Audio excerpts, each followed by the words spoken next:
Bangsa Indonesia mengalami sejarah yang panjang dalam melawan penjajah.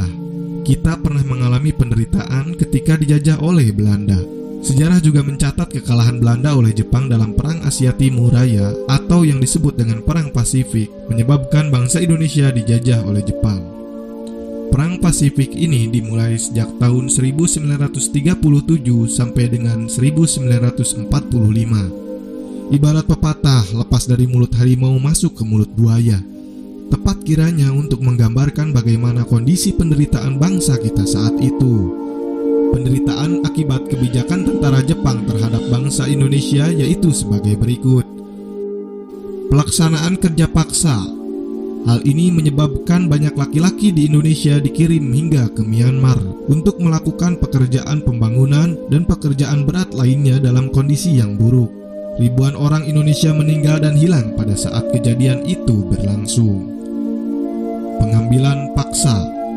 Saat itu tentara Jepang mengambil makanan, pakaian, dan berbagai keperluan hidup secara paksa dari masyarakat Indonesia. Perbudakan paksa.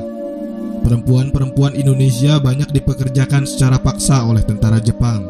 Selain itu, banyak menahan dan memperlakukan warga sipil di kem-kem tahanan dalam kondisi sangat buruk.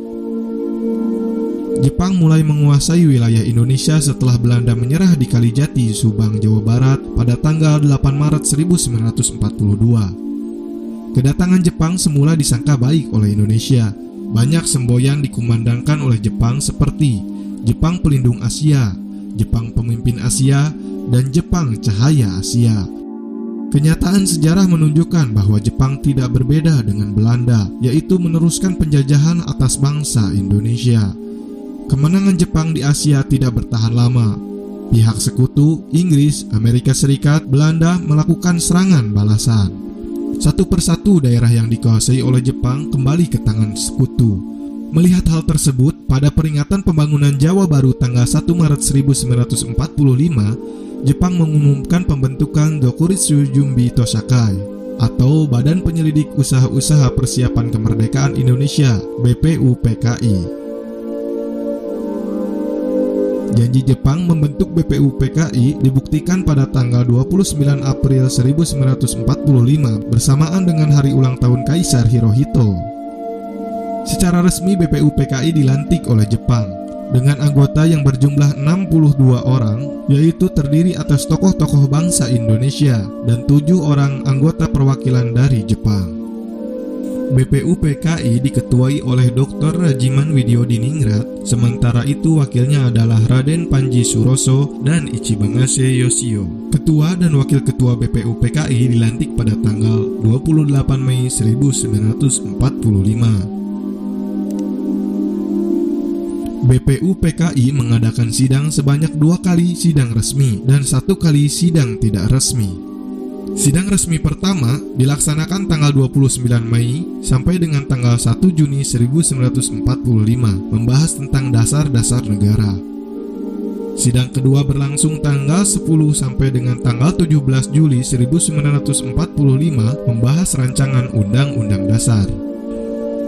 Sejak berkuasa di Indonesia, Jepang dengan segala cara menguras kekayaan dan tenaga Indonesia. Hal ini menimbulkan kesengsaraan dan penderitaan bagi rakyat. Namun, penderitaan tersebut tidak menyurutkan semangat perjuangan kita untuk meraih kemerdekaan.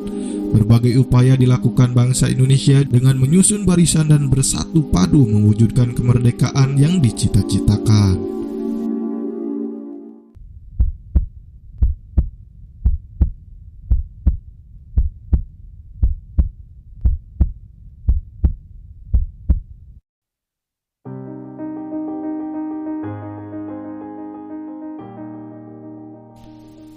Sidang BPUPKI pertama dilaksanakan selama 4 hari, mulai dari tanggal 29 Mei sampai dengan tanggal 1 Juni 1945. Agenda sidang pertama BPUPKI adalah membahas tentang bentuk negara, filsafat negara, dan dasar negara. Dalam pidato pembukaan sidang pertama, Ketua BPUPKI memberikan alasan tentang perlunya dasar negara. Ada beberapa tokoh yang mengemukakan pendapat tentang rumusan dasar negara pada sidang pertama BPUPKI. Hal ini bertujuan agar mendapatkan rumusan dasar negara yang tepat. Adapun tokoh-tokoh yang mengemukakan pendapat tersebut yaitu Muhammad Yamin, Supomo, dan Insinyur Soekarno. Setiap tokoh tersebut mengemukakan pendapatnya pada waktu yang berbeda. Muhammad Yamin merupakan orang pertama yang mengemukakan pendapatnya dalam sidang BPU PKI pertama. Pada sidang pertama ini, Muhammad Yamin mengemukakan 5 asas dalam pidatonya. Kelima asas tersebut adalah peri kebangsaan, peri kemanusiaan, peri ketuhanan, peri kerakyatan, peri kesejahteraan rakyat. Setelah selesai berpidato, Muhammad Yamin juga menyampaikan tentang konsep dan dasar negara Indonesia merdeka secara tertulis kepada ketua sidang. Konsep tersebut adalah sebagai berikut: 1. Ketuhanan yang Maha Esa. 2. Persatuan kebangsaan Indonesia. 3. Rasa kemanusiaan yang adil dan beradab. 4. Kerakyatan yang dipimpin oleh hikmah kebijaksanaan dalam permusyawaratan perwakilan. 5. Keadilan sosial bagi seluruh rakyat Indonesia. Selanjutnya, pada tanggal 31 Mei 1945, Supomo mengemukakan 5 usulan dasar negara Republik Indonesia. 5 usulan tersebut yaitu: 1. Persatuan, 2. Kekeluargaan, 3. Keseimbangan lahir dan batin, 4. Musyawarah, 5. Keadilan sosial. Pada tanggal 1 Juni 1945, Insinyur Soekarno juga menyampaikan pendapatnya tentang dasar negara Indonesia. Dalam pidatonya tersebut, Insinyur Soekarno menjelaskan tentang dasar filsafat negara. Selain itu, beliau juga mengajukan usul agar dasar negara tersebut diberi nama Pancasila. Usulan yang diajukan Insinyur Soekarno diterima oleh peserta sidang BPU PKI. Oleh karena itu, setiap tanggal 1 Juni diperingati sebagai hari lahirnya Pancasila. Berikut adalah rumusan dasar negara yang diusulkan oleh Insinyur Soekarno. 1. Kebangsaan Indonesia. 2. Internasionalisme atau peri kemanusiaan. 3. Mufakat atau demokrasi.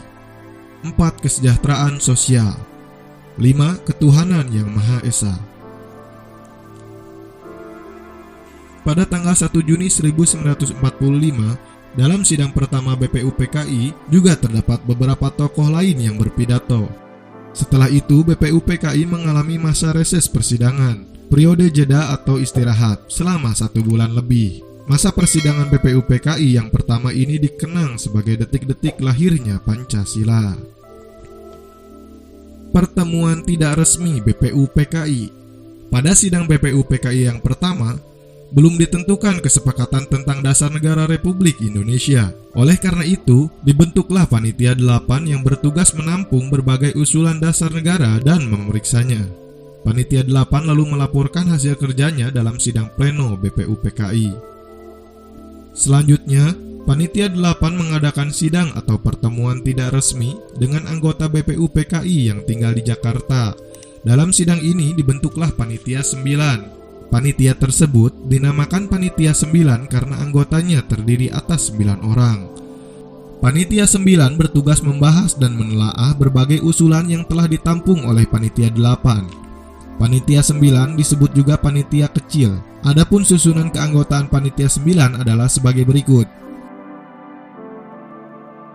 Pembentukan Panitia 9 bertujuan untuk menjembatani perbedaan antara golongan nasionalis dan golongan Islam tentang rumusan dasar negara bagi Indonesia merdeka.